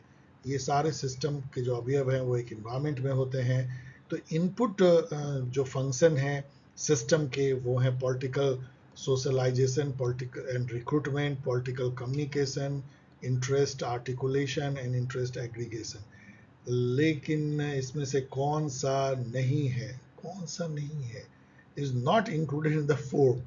Which one is, oh sorry, rule articulation, sorry। तो रूल आर्टिकुलेशन हो ही नहीं सकता है, इसके बदले में इंटरेस्ट आर्टिकुलेशन होना चाहिए था, इसलिए मैं कंफ्यूज कर गया। तो rule articulation, rule, law and policy, ये सब जो है आउटपुट फंक्शन है। तो input and output function student बहुत अच्छी तरह जानते हैं आलमंड के सिस्टम अप्रोच के, इसलिए ये इम्पॉर्टेंट है और आसान भी है। आउटपुट फंक्शन है रूल मेकिंग, जो कि लेजिस्लेटिव फंक्शन है रूल एप्लीकेशन, जो कि एग्जीक्यूटिव या एडमिनिस्ट्रेटिव फंक्शन है, और रूल एडजुडिकेशन जो कि जुडिशियल फंक्शन है, आउटपुट फंक्शन। इनपुट फंक्शन आपने देख ही लिया। 37 देखिए, consider the following statement regarding the David Easton's input output analysis of political system. David Easton praised the equilibrium analysis as employed by sociologists on the ground that it took into account the variable capacity of system to cope up with environmental influence. Again जो है system इसलिए इतना important है क्योंकि ये resilient होता है, ये environment में कितनी भी उथल पुथल हो अपने को जो है ये stable बनाए रखता है homeostasis process के थ्रू, equilibrium के थ्रू, जिसके चलते इसकी resilience होती है, persistence होती है। और ये जो thought है ये basically सोशियोलॉजिस्ट से आता है, पहले तो बायोलॉजिस्ट से आता है, तो डेविड ईस्टन यदि प्रेज कर रहे हैं तो सही है। सेकंड स्टेटमेंट देखिए, David Easton has given the concept of systemic persistence, वही चीज की सिस्टम जो है तमाम अपहीवल के बावजूद, तमाम उथल पुथल के बावजूद भी वो अपने को परसिस्ट करता है, अपने को बनाए रखता है, because of this equilibrium capability. तो ये भी बिल्कुल सही है, इसको एक बार और पढ़ लीजिएगा, दोनों करेक्ट हैं। 38 देखिए, who among the following thinkers had criticized the building block theory of behavioralist in his book The Structure of Scientific Revolution। In fact ये बुक दे करके जो सेटर है इस क्वेश्चन को आसान बनाता है, क्योंकि एटलीस्ट यदि आप जानते हैं कि स्ट्रक्चर ऑफ साइंटिफिक रिवॉल्यूशन जो बहुत बच्चे जानते हैं कि थॉमस कोहन ने लिखा है, तो आपका ये क्वेश्चन बन जाता है, बाकी तो फिर नॉलेज गेन करने की है। थॉमस कुन अपने इस बुक में पैराडाइम शिफ्ट की बात करते हैं, जो कि एक बहुत बिग बैंग चेंज होती है, रूल ऑफ द गेम ही बदल दिया जाता है, जो पूरे बाउंड्री लाइन होते हैं, जो बेसिक कॉन्सेप्चुअल आधारभूत संरचना या प्रिंसिपल होते हैं किसी विधा के, या किसी भी थ्योरी के, थ्योरी मत कह लीजिए या कह लीजिए थॉट के, उसको ही चेंज कर दिया जाता है, प्रिंसिपल डॉक्ट्राइन को। तो वो जो है पैराडाइम शिफ्ट होता है। बिल्डिंग ब्लॉक थ्योरी जो है वो है कि थोड़ा सा नॉलेज, फिर डेल्टा नॉलेज, फिर डेल्टा नॉलेज, इस तरीके से नॉलेज बढ़ता है इंक्रीमेंटल वे में। उसको जो है थॉमस कुन काटते हैं कि पैराडाइम शिफ्ट में जो है ऐसे जंप होता है, ऐसे जंप, फिर उसके बाद ऐसे चलता है थॉमस कुन। यहाँ पे हेंज इलॉय दिखते हैं, तो हेंज इलॉय जो है इसका प्रोनाउंसिएशन अच्छा और हो सकता है, the behavioural persuasion in politics नाम का बुक लिखते हैं 1963 में, वन ऑफ द बहुत famous thinker of behaviourism in political science. तो इलॉय जो है वो बिल्डिंग ब्लॉक थ्योरी को सपोर्ट करते होंगे, और कुन उसको काटते हैं अपने book the structure of scientific revolution. 39 देखिए, which of the following statement about post behaviourism is not correct. जल्दी मैं पढ़ता हूँ। The post behaviouralist wanted to remind the political scientist that it was their responsibility to do the best to protect the human value of civilisation. बिल्कुल सही, 5 बार पढ़ लीजिए। 7 credo जो है उसमें से 1 है। David Easton came out with 7 major traits of post-behavioralism and described them as credo of relevance। बिल्कुल सही है, पढ़ लीजिए उसको, 7 को मेरे गाइड में कहीं भी से भी। To the slogan raised by the behavioralists that it was better to be vague than wrong, the post-behavioralists raised the counter slogan that it was better to be non-relevantly precise than vague। बिल्कुल गलत है, इसका उल्टा कहा था। Behaviouralist के इस approach पे कि खूब सारा डेटा जुटाओ और एकदम प्रिसाइज वे में एनालाइज करो, जबकि क्यों कर रहे हो एनालाइज, इतना क्यों डेटा जुटा रहे हो, दैट इज नॉट रिलेवेंट, फिर भी डेटा जुटाए जा रहे हैं।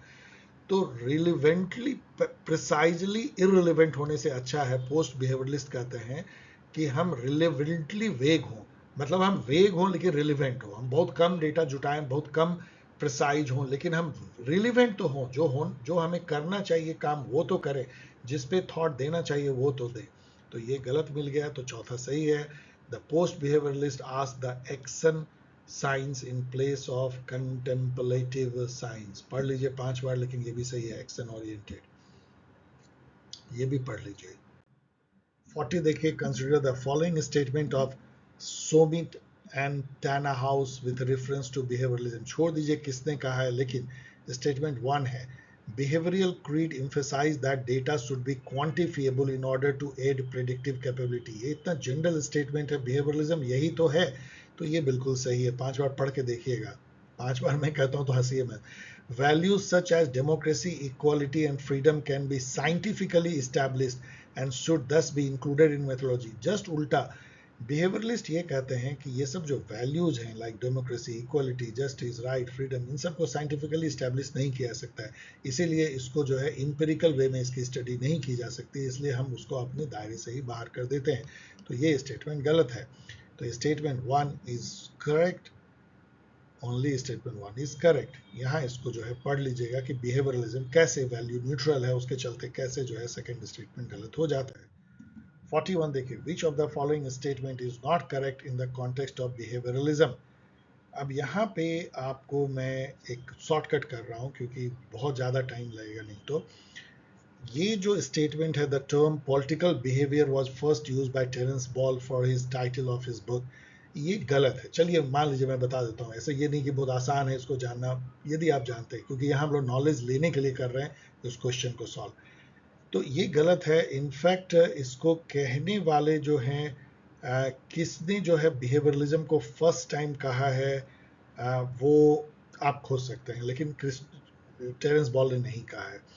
यदि इन्होंने नहीं कहा है तो फिर अब ये स्टेटमेंट और ये स्टेटमेंट बहुत ही ब्यूटीफुल, बहुत ही इंपॉर्टेंट, बहुत ही गहरा स्टेटमेंट है। आप इन तीनों को पढ़ लीजिए, तीनों सही है। मैं आपको ये बताना चाहता हूँ, मैं नहीं पढ़ रहा हूँ क्योंकि अब जो है मुझे थकान हो रही है, इतनी इस टफ क्वेश्चन, इस वीडियो को पूरा भी तो करना है ना, 1.5 घंटे से ज़्यादा का तो वीडियो होगा। What constitute political in the individual or group behavior? Who has criticized behavioralism through ever statement? तो इसमें से बिहेवियरलिज्म को काटने वाले तो कई लोग होंगे, एरिक वॉगलिन होंगे, लियो स्ट्रॉस होंगे, लेकिन ये कहने वाले क्रिश्चियन बे हैं। बस जान लीजिए, तो इतना डिफिकल्ट है। इनकी जो बुक है politics and pseudo politics, a critical evaluation of some behavioural literature, इसको याद कर लीजिए।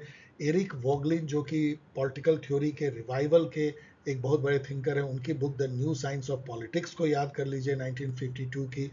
और सीबी मैकफर्सन ने जो ये बुक लिखा है, ये तो कितने ही एग्जाम में आया है, political theory of positive individualism, Hobbes to Locke 1962, इसको भी याद कर लीजिए। 43. Who among the following scholars has criticized traditional political science as barren and formalistic, animistic, sterile, ghost-ridden and static? इसमें कुछ भी निर्जीव है, जान प्राण नहीं है, एनिमिस्टिक है, बैरन बंजर है, फॉर्मलिस्टिक है, स्टेराइल है मतलब अगेन बंजर, घोस्ट रिडन है मतलब इधर उधर की बातें, मिथ मिथ एंड इधर उधर की बातें लिखी हुई है। ये सब कहने वाले मोस्ट प्रोबेबली चार्ल्स मेरियम थे, जो बिहेवियरल रिवॉल्यूशन के फादर हैं, कंपैरेटिव पॉलिटिक्स में Chicago school of political science के फादर या फाउंडर। इन्होंने बुक लिखा था the new aspect of politics 1925 में, चार्ल्स मेरियम, इसको जरूर जानना आपको चाहिए। आर्थर बेंटले जो हैं उनको जरूर आप जानिए क्योंकि वो ग्रुप थ्योरी के जनक हैं। उन्होंने बुक लिखा था द प्रोसेस ऑफ गवर्नमेंट 1908। 44 देखिए, the first cross border petroleum pipeline in South Asia connecting Motihari in India to Amlekhganj in Nepal was completed which year. मैं छोड़ रहा हूँ कुछ क्वेश्चन को, मैं बिल्कुल छोड़ रहा हूँ। ये जान के क्या फर्क पड़ता है, कोई ये रिपीट होने वाला तो है नहीं, नेट पे आपको यदि इंटरेस्ट है तो जान लीजिए। In 2018, India's Prime Minister Narendra Modi compared which of his following vision with narrowing the gap vision of Prime Minister Lotte Zering of Bhutan. Narrowing the gap जो है कॉमन सेंस से आप समझ सकते हैं कि अमीर गरीब के बीच की खाई को कम करना, नैरोइंग द गैप। तो यहाँ पे मेड इन इंडिया क्यों होगा, नेबरिंग फर्स्ट क्यों होगा, सागर विजन, यहाँ पे देखिए क्या है सागर विजन, क्योंकि बहुत बार पूछा गया इसलिए मैंने आपको एडिशनल इन्फॉर्मेशन दिया। लेकिन ये together with all development for all, यही तो है नैरोइंग द गैप, मतलब अमीर गरीब को सबको साथ लेके डेवलपमेंट करना कि कोई डेवलपमेंट में पीछे ना छूट जाए। Security and growth for all in the region, SAGAR क्या है इसको ठीक से पढ़ लीजिए, ये कई एग्जाम मैंने देखा है। With reference to the 18th edition of battalion level joint military exercise Surya Kiran, consider the following statement। इसको भी मैं तेजी से भागूंगा। सूर्य किरण एक्सरसाइज इंडिया और नेपाल के बीच में ज्वाइंट होता है, ये तो सही है, लेकिन ये स्टेटमेंट कि ये कब हुआ था और कहाँ हुआ था, ये थोड़ा सा गलत इन्होंने कर दिया, जो कि बहुत डिफिकल्ट है याद रखना। ये एक्सरसाइज हुआ था नेपाल में, जगह का नाम आप पढ़ सकते हैं, 31 दिसंबर 2024 से 13 जनवरी 2025 को। बाकी ये दोनों स्टेटमेंट पढ़ लीजिए, इतना डीप है कि आई डोंट नो कि क्यों आपको याद रखना चाहिए। ये पूरा क्वेश्चन एक तरह का मैं कहूँगा बकवास। 47, consider the following events which has occurred in the tenure of Atal Bihari Vajpayee prime minister, और इसको अरेंज कीजिए क्रोनोलॉजिकली। बेहद आसान इस ट्रेंड को देखते हुए, ये सब मरुस्थल में जैसे पानी मिलता है ना वैसा है। तो कारगिल वार आपको पता है मई 99 में होता है, तो मुझे याद हो गया है। दिल्ली लाहौर बस की शुरुआत जो है फरवरी 99 में होती है लाहौर डिक्लेरेशन से। वाजपेयी जी जाते हैं वहाँ। पाकिस्तान पोखरण न्यूक्लियर टेस्ट जो है मई 1998 में होती है, और आगरा समिट जो फेल हो गई थी 2001। अब आप मैच कर लीजिए, मतलब इसको अरेंज कर लीजिएगा। The Indian army strategic and tactical response to Chinese intrusion. देखिए गलवान वैली में आपको पता है कि हमारे बहादुर 20 जवान ने अपनी जान गंवा दी हाथों से लड़ते हुए, जबकि चाइनीज लोगों ने धोखे से जो है अपने हाथों में तीर भाले जैसे रखे थे। आप सोच रहे होंगे कि जंगली की तरह क्यों लड़े गलवान वैली में 2020, क्योंकि चाइना और इंडिया के बीच में एक समझौता हुआ था कि बॉर्डर पे जो है जो सिपाही पेट्रोल करेंगे वो आर्म नहीं रखेंगे, गन नहीं रखेंगे। ये बहुत अच्छी बात दोनों कंट्री ने की थी, लेकिन चाइना ने धूर्तता की और उनके जो पेट्रोलिंग पार्टी थे उन्होंने अपने हाथों में खुखड़ी जैसी चीज और बहुत ही डेंजरस जो है उन्होंने नुकीले नुकीले तीर बर्छे जैसे पहन रखे थे, और जब लड़ाई हुई, झड़प हुई, तो वो टूट पड़े हमारे लोगों पे और 20 लोगों को मारा। बहुत ही दर्दनाक। तो उसके अगेंस्ट में इंडिया ने भी जो है रिटेलिएट किया। उसका नाम जो है, नाम रखा था ऑपरेशन स्नो लियोपार्ड। वहां पे तो बर्फ ही बर्फ है, तो snow leopard. It's a very star question. ये मैं कहूंगा कि ये क्वेश्चन आगे भी पूछ सकते हैं। In which of the following section of the India-Nepal Peace and Friendship Treaty of 1950 special facilities related to traffic and trade have been provided? तो क्या ये सेटर ये सोचता है कि जो उसके सारे आर्टिकल हैं उन सबको आप याद करेंगे? Peculiar. मैं आगे बढ़ रहा हूँ। India and Sri Lanka enjoy a vibrant and growing economic and commercial partnership which has evolved through various economic agreements. Which of the following agreement is not in force between two countries? देखिए India Sri Lanka के बीच में होता है free trade agreement, जिसको ISFTA कहते हैं। इसके अलावा इंडिया और श्रीलंका जो है वो साफ्टा से भी जुड़े हुए हैं, south Asian free trade agreement से। बस यही दो ही फ्री ट्रेड एग्रीमेंट हमारे बीच में है। यहाँ भी आप देखें तो एक या दो है, दो आपको मिल गए हैं, और ये है 2 और 3। तो 1 and 4 नहीं है, क्योंकि नॉट पूछ रहा है, तो 1 and 4 नहीं है। ETCA और सेपा नहीं हुआ है। सेपा से देखें तो हम लोगों ने कोरिया के साथ किया है, सेपा हमें लगता है हम लोगों ने जापान के साथ किया है, और हाल में हम लोगों ने UAE के साथ किया है। अभी हाल में हम लोगों ने जस्ट अभी इस महीने में ही UK के साथ भी FTA किया है, फ्री ट्रेड एग्रीमेंट। 51 देखिए, which of the following statement is not correct regarding India Nepal treaty of peace and friendship. इसमें काम की बात केवल इतनी है कि इस में 10 आर्टिकल थे, जिसका कि एक जिक्र अभी आपने देखा, और यहाँ 20 आर्टिकल है। तो इसको आप गलत जानते हैं, तो वैसे तो मुझे भी पता नहीं था। तो ये सब जो है इसको पढ़ लीजिएगा, ये थोड़ी बहुत ही अंदर जा करके आपको बताता है treaty of peace and friendship 1950 में। यहाँ पे ध्यान रखिए कि हम लोगों ने भूटान के साथ ऐसी ट्रीटी साइन की 1949 में, नेपाल के साथ किया 1950 में, और रसिया या USSR के साथ किया हम लोगों ने 1971 में। केवल उसमें से एक जो है उसको फिर से जो है रिवाइव किया गया है लंबे समय के लिए, वो है भूटान। बाकी दोनों मुझे लगता है कि रिवाइव किया गया। 52 देखिए, which of the following is not correct regarding the Shetkari Sanghatana. इसमें काम लायक बात यह है आगे के एग्जाम के लिए कि शेतकारी संगठन के जो फाउंडर हैं, एक फार्मर्स ऑर्गेनाइजेशन है महाराष्ट्र बेस्ड, शरद जोशी है, बहुत ही फेमस फार्मर लीडर रहे हैं। दूसरी काम की बात इसमें यह है कि शेतकारी संगठन एक मार्केट ओरिएंटेड अप्रोच रखने वाला जो है वो संगठन है, तो इसलिए ये कभी ग्लोबलाइजेशन के टोटल अगेंस्ट होगा नहीं। और एक ही नॉट है, तो it is a market oriented farmer movement, it is organised under the leadership of Sharad Joshi, और it demands competitive capitalism in agriculture. ये सब सही होगा।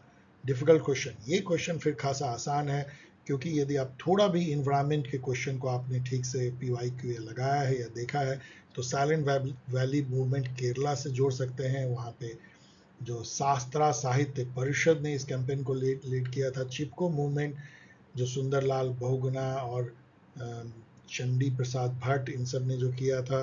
कैंपेन अगेंस्ट डिफॉरेस्टेशन उत्तराखंड में। एंटी अरक मूवमेंट जो है वो आंध्र प्रदेश में जो है, जो अरक वहाँ पे ताड़ी जैसे जो आप कह लीजिए लोकल होम ग्रोन ब्रीवरी होता है, शराब होता है, उसके अगेंस्ट में औरतों ने किया था। सॉरी, यहाँ नहीं, यहाँ जाएगा। तो एक ही बच जाता है, वादा ना तोड़ो। तो वादा का मतलब ही होता है अकाउंटेबिलिटी, तो campaign for government accountability to in poverty.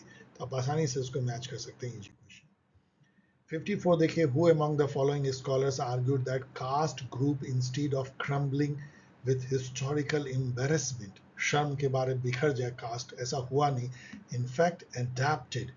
देखिए वोकेबलरी बता रहा हूँ, एडेप्टेड का मतलब होता है किसी सिचुएशन में अपने को ऐसा ढाल लेना, जैसे कि सिस्टम अप्रोच में देखिए कैसे रेजिलेंट। एडेप्टेड, एडॉप्टेड जो है इसका मतलब एक तरह से गोद लेना होता है एडॉप्टेड। एडेप्टेड मतलब ढाल लेना अपने को नए एनवायरमेंट।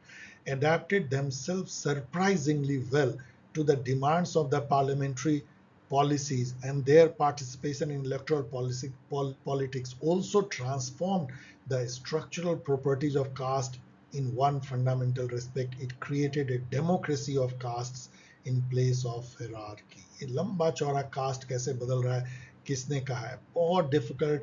मैंने हर जगह जहां देखा, चाहे एआई में देखो, चाहे आप गूगल पे देखो, हर जगह अलग अलग थिंकर मिलते हैं। कई जगह तो ये कहा था कि ये बात रजनी कोठारी ने कहा था।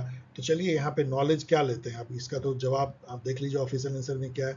घनश्याम शाह की बुक जो है सोशल मूवमेंट इन इंडिया को याद रखिए। सुदीप्ता कविराज की 2 बुक मैंने यहाँ दिया है, the trajectory of the Indian state और the enchantment of democracy and India politics and ideas, इसको जो है ये भी याद रखिए। और सुहास पालसीकर, जिसको मैं यूट्यूब पे कभी कभी सुनता हूँ, इंडियन डेमोक्रेसी नाम के बुक के लिए याद रखिए। 55 देखिए, 2 स्टेटमेंट एम एन श्रीनिवास जिन्होंने कि कास्ट इन इंडिया नाम का, caste in modern India, caste in modern India नाम का एस्से एंड बुक भी लिखा है। फेमस सोशियोलॉजिस्ट जिन्होंने संस्कृताइजेशन नाम की थेसिस या थॉट दी है। M N Srinivas introduce the concept of dominant caste to describe caste that wield both economic and political power despite not always being at the top of the caste hierarchy. जैसे for example Srinivas कहते हैं कि Haryana, western Uttar Pradesh में जाट, जो कि वैसे पिछड़ी जाति में आते हैं लेकिन वो डोमिनेंट कास्ट हैं। तो ये सही है। The rise of dominant caste in rural India was primarily due to their access to modern education and administrative position. No no no, dominant caste population में एक रीजन में बहुत ज़्यादा भारी पड़ते थे, शरीर से हटे कट्टे थे, उनके पास ज़मीन बहुत ज़्यादा थी और पॉलिटिकल पावर उन्होंने बहुत अर्ली ले ली थी। इन सब के बेसिस पे वो डोमिनेंट कास्ट बने थे। एम एन श्रीनिवास बहुत ही मज़ेदार बात कहते हैं डोमिनेंट कास्ट के बारे में कि कास्ट में हम लोग ऐसा सोचते हैं कि ब्राह्मण सबसे ऊपर है और शूद्र और दलित सबसे नीचे, ऐसा नहीं होता। वो कहते हैं हर रीजन में ये बदल जाती है। हरियाणा में जाओगे तो बहुत सारे गांव में जाट जो है ब्राह्मणों के हाथ का पानी नहीं पीते, ऐसा उन्होंने लिखा है। मतलब कहने का मतलब है कि कास्ट की जो हायरार्की है वो बहुत जगह बदल जाती है, उसकी जो ड्यूटी ऑब्लिगेशन भी बदल जाती है। सो यहाँ पे क्या होगा, one, only one is correct. इसको पढ़ लीजिएगा।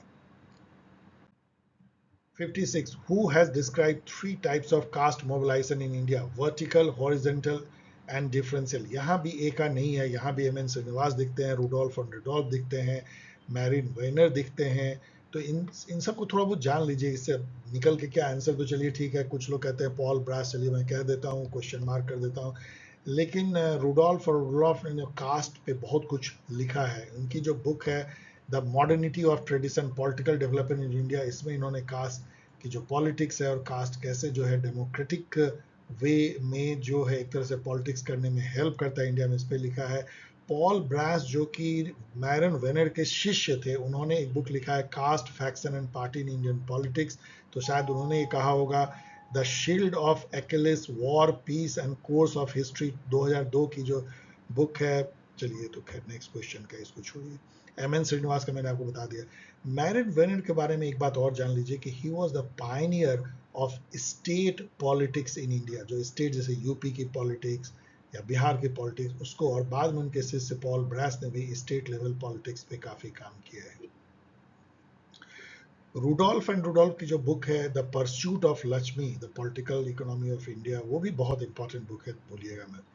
57 देखिए, who among the following scholar in his her book Shield of Achilles, War, Peace and Causes of History stated that the reason Epochal war achieve in retrospect a historic importance is because however they may arise, they challenge and ultimately change the basic structure of the state, which is after all a war making institution. Blah blah blah blah blah.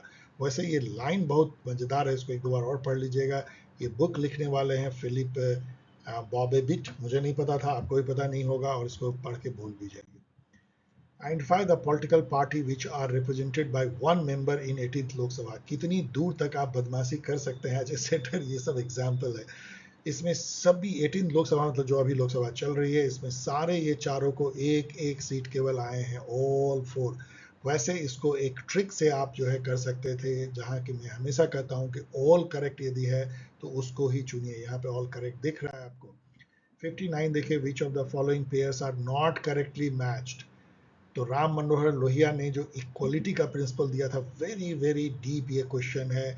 Inner material equality वो कहते हैं, एक society के अंदर जो equality लाने की बात है वो इनर मटेरियल इक्वलिटी है, जबकि आउटर मटेरियल इक्वलिटी नेशन के बीच में इक्वलिटी लाने की बात है. नेशन नेशन के बीच में भेद नहीं होना चाहिए. तो ये तो गलत हो गया, क्योंकि equality with in A state हो गया है, आउटर जो है बिटवीन स्टेट्स है. तो ये तो हो गया. इसके अलावा इसका मतलब ये भी सही है, ये भी सही है, भी है. तो आउटर स्पिरिचुअल इक्वलिटी जो है, इक्वलिटी एज ए किनशिप, मतलब सभी पूरे दुनिया के लोग जो हैं भाई बहन है, ब्रदरेड हैं, एक ही मतलब कि हम लोग ह्यूमैनिटी के पार्ट हैं. एंड इनर स्पिरिचुअल इक्वलिटी जो है, इक्वलिटी एज इक्वानिमिटी, स्थित प्रज्ञ होना, टेम्परेंस होना, जो वर्चू कि खुशी में बहुत खुश ना होना और दुख में बहुत ज़्यादा दुखी नहीं हो जाना, इक्वानिमिटी, एक समान रहना, इनर स्पिरिचुअल इक्वलिटी को दर्शाता है. Ram Manohar Lohia, very very tough question. 60 देखिए, consider the following statement about Ambedkar.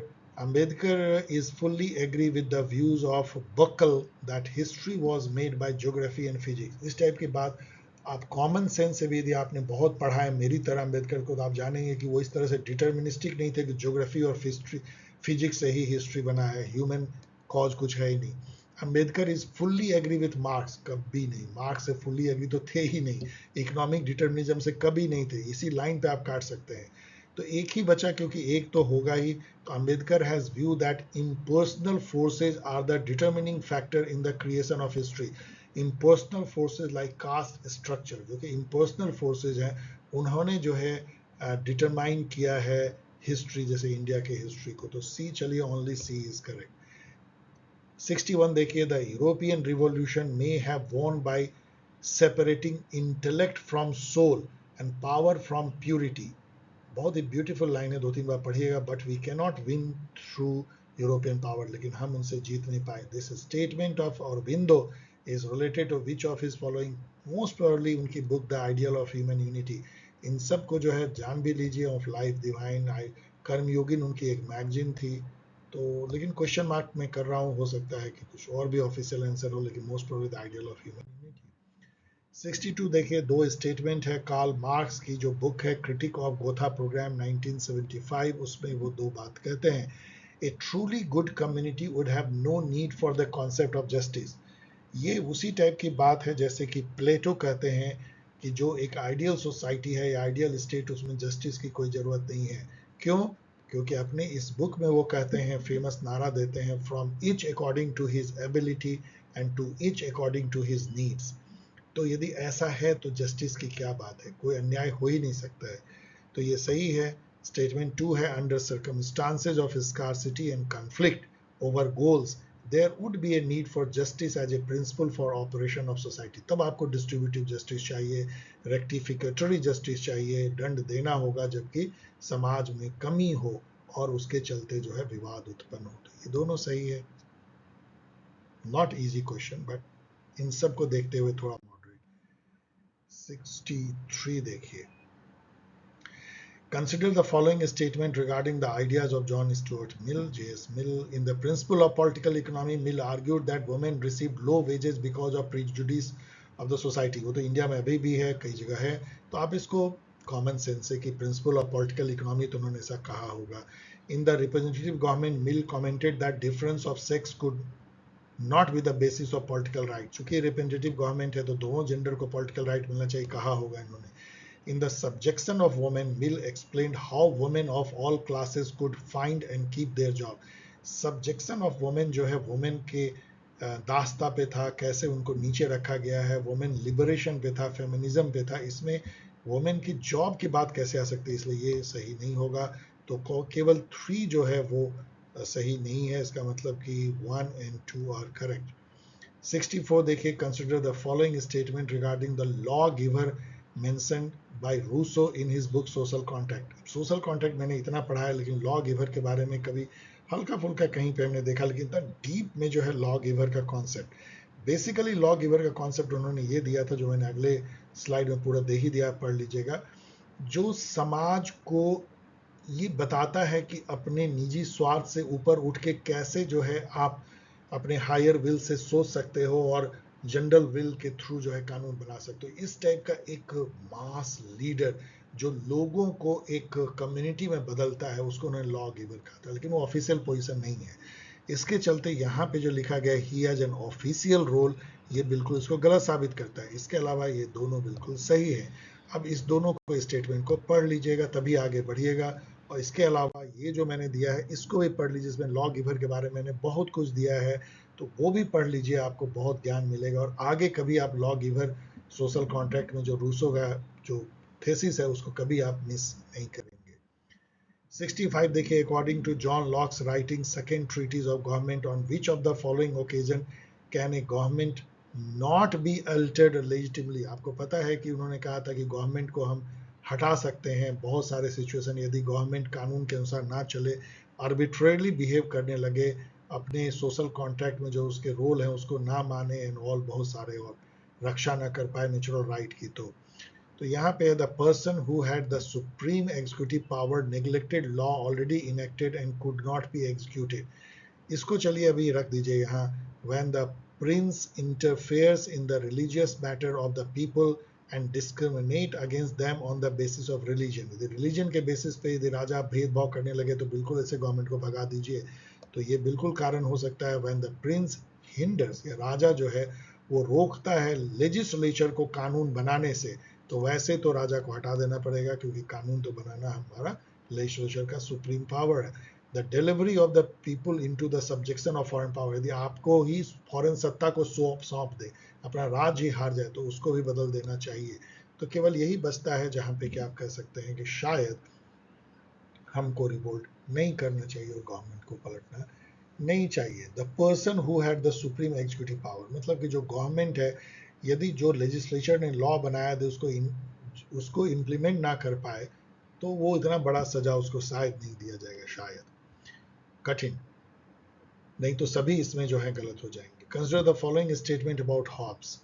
तो हॉब्स के ये स्टेटमेंट को देखिए, बहुत ही ये क्वेश्चन मजेदार मुझे लगा। According to Hobbes king and church are independent. No, ऐसा नहीं है कि डबल सोर्ड है कि किंग अलग है चर्च अलग है। वो कहते हैं कि किंग सुप्रीम है, सॉवरेन सुप्रीम है, जो टेम्पोरल सॉवरेन, और जो चर्च है उसके अंदर सबऑर्डिनेट है, इसलिए ये गलत है। According to Hobbes religion can play important role in preventing civil war. गलत, उनका तो कहना था रिलीजन सिविल वॉर लाता है, इसलिए राजा को सिविल वॉर या सॉवरेन को सिविल वॉर रोकने के लिए रिलीजन को काबू करना होगा। The sovereign derives his power position from God। उन्होंने गॉड को कभी इन्वोक नहीं किया, पावर ड्रॉ करता है सोशल कॉन्ट्रैक्ट से।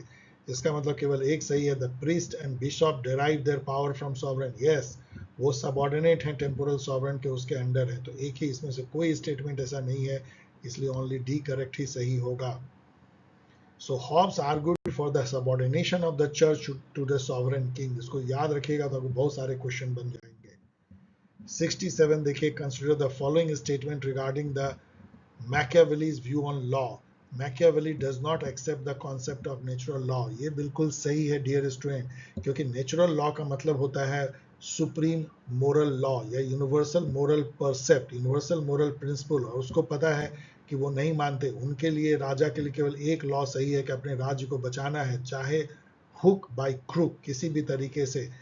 इसके लिए राजा जो है पॉजिटिव लॉ से भी नहीं बंधा हुआ है। पॉजिटिव लॉ क्या होता है? जो राजा बनाता है वो पॉजिटिव लॉ है। मतलब जो मनुष्य बनाते हैं, जो देव नहीं बनाते, इटर्नल लॉ या होली लॉ या नेचुरल लॉ नहीं हो करके, वो पॉजिटिव लॉ है। पॉजिटिव लॉ वो है जो कि मनुष्य बनाते हैं, जैसे हमारे कॉन्स्टिट्यूशन और हमारे कानून है।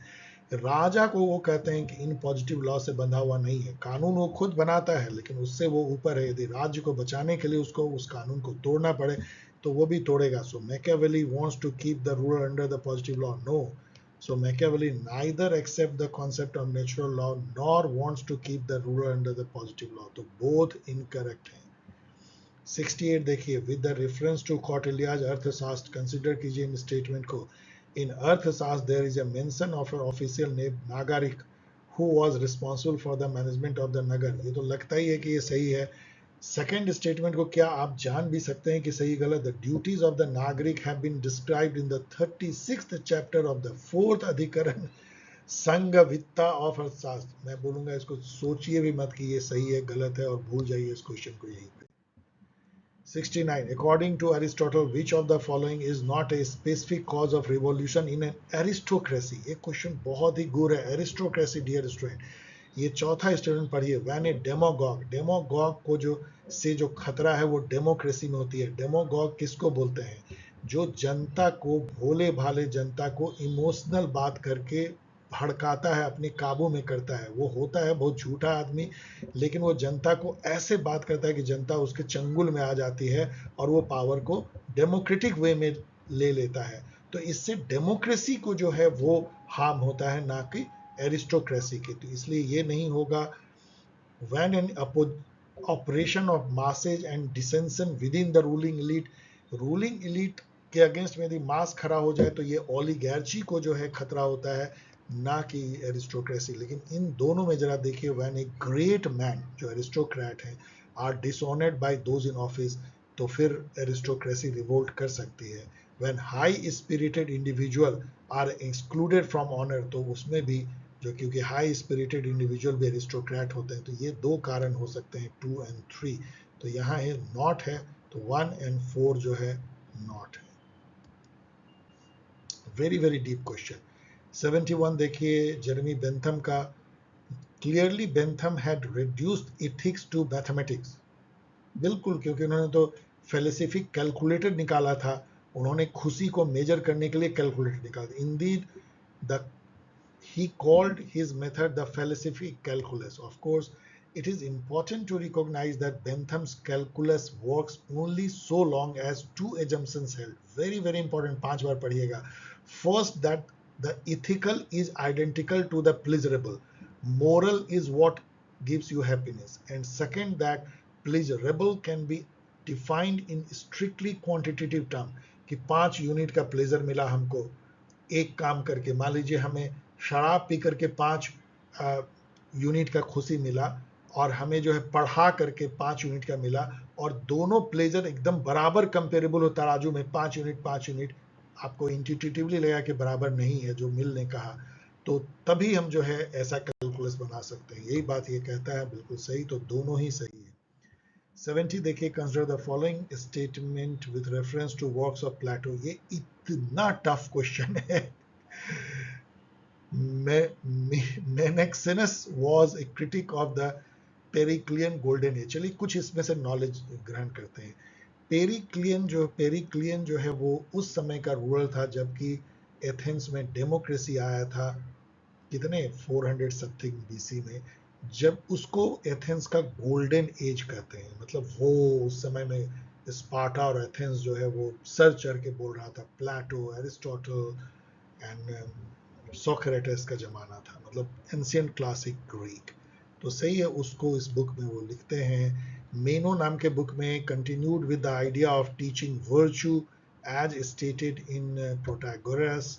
तो ये भी सही है। Meno continued with the idea of teaching virtue as stated in Protagoras, मुझे लगता है ये भी सही है। It is written in Cratylus that the idea of polis और the state was born in heaven. तो ये जो है स्टेटमेंट गलत है। अब क्यों गलत है मैंने तो देख लिया, इसलिए मैं पढ़ के बता रहा हूँ ये गलत है, और ये स्टेटमेंट सही है। मैं पढ़ने का भी मन नहीं कर रहा है, इतना बेकार टाइप की ये इन्फॉर्मेशन है। डियर स्टूडेंट, आप एकदम डिसहर्टन मत होइए, इस टाइप के क्वेश्चन आपको कहीं आने नहीं जा रहे हैं। और ये आपने देखा कि इसमें कई जो क्वेश्चन है वो कॉमन सेंस से बन सकते हैं, और जो नहीं बन रहे हैं उसका कुछ नॉलेज लेके आगे बढ़ जाइए। Don't worry. In which year did the labour party form government in Britain for the first time? कौन याद रखता है, लेकिन चलिए 1924। इसके जो लीडर थे लेबर पार्टी के, रामसे मैकडोनाल्ड थे। वही मैकडोनाल्ड जिन्होंने की रामसे मैकडोनाल्ड जिन्होंने राउंड टेबल कॉन्फ्रेंस किया था, देख लीजिएगा।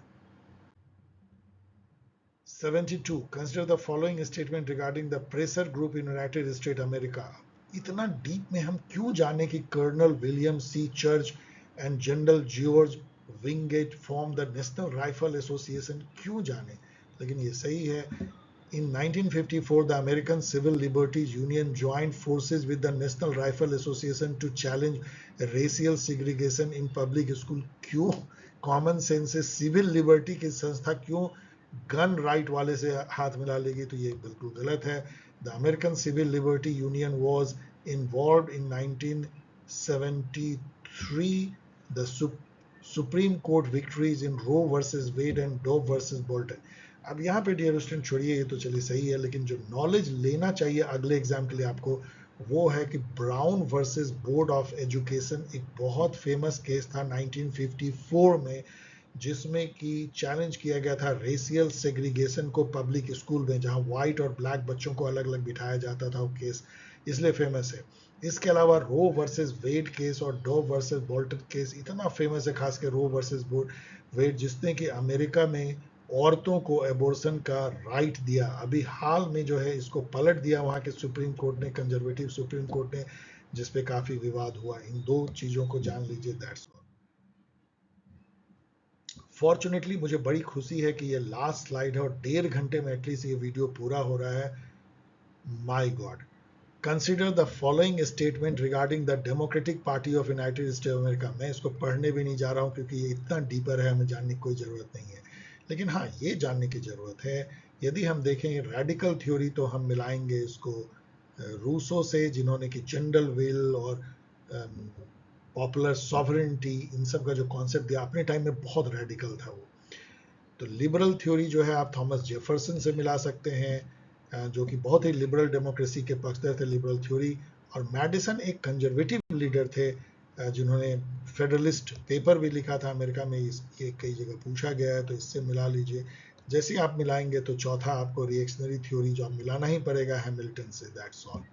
सो डियर स्टूडेंट, आपने देखा कि ये पेपर किस परले दर्जे का टफ था, और आप सोच नहीं सकते हैं कि मुझे कितने घंटे इसको टेम करने में लगा है। लेकिन मेरी नॉलेज कुछ तो बढ़ी जरूर है, लेकिन बहुत ज़्यादा नहीं, क्योंकि इस तरह के बेकार क्वेश्चन में मैं तो अपना दिमाग देता नहीं, और आपको भी मैं कहूँगा कि ना तो इस पर अपना दिमाग दें, ना कहीं ग्रुप में डाल के किसी को परेशान ज़्यादा ना करें, इनको रेस्ट इन पीस करने दें।